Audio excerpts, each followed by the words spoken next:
اللہ کے محبوب علیہ السلام ایک دن مدینے سے گزر رہے تھے تو ایک شخص جس کا نام تھا سوا، تو وہ گھوڑا لیے جا رہا تھا، حضور کو پسند آ گیا، اس سے کہا کہ یہ بیچتے ہو؟ اس نے کہا بیچتا ہوں۔ کتنے کا؟ اتنے کا۔ کہا کہ رکو میں اس کی قیمت لے کے آیا اور تمہیں دیتا ہوں۔ کسی نے اس کو رکے ہوئے دیکھا تو پوچھا یہاں کیوں کھڑے ہو؟ اس نے کہا مسلمانوں کے نبی سے اس گھوڑے کا سودا ہو گیا ہے، تو وہ قیمت لینے گئے۔ اس نے کہا مجھے زیادہ پیسوں سے دے دو، تو اس نے کہا میں تو یار سودا کر چکا ہوں۔ اس نے کہا کہ کوئی گواہ تھا؟ کہا نہیں۔ کہا مکر جانا۔ اس کو پیسوں کی لالچ آ گئی، اس نے کہا ٹھیک ہے حضور، اتنے میں قیمت لے کے پہنچ گئے۔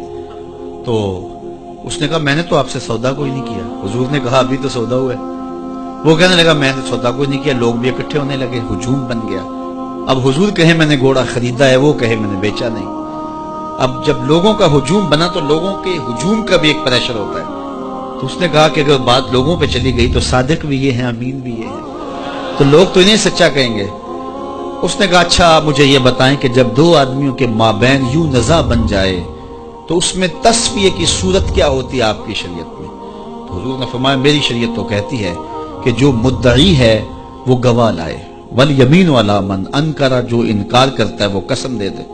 اس نے کہا پھر ٹھیک ہے، آپ کا دعویٰ ہے کہ آپ نے گھوڑا خریدا ہے تو پھر آپ گواہ دیں، اور اگر آپ کے پاس گواہ نہیں ہے تو پھر میں قسم دے دیتا ہوں۔ جھوٹ اس نے پہلے بول لیا تھا، قسم دینا اس کے لیے مشکل نہیں تھا، اس کو یہ بھی پتا تھا گواہ کوئی نہیں۔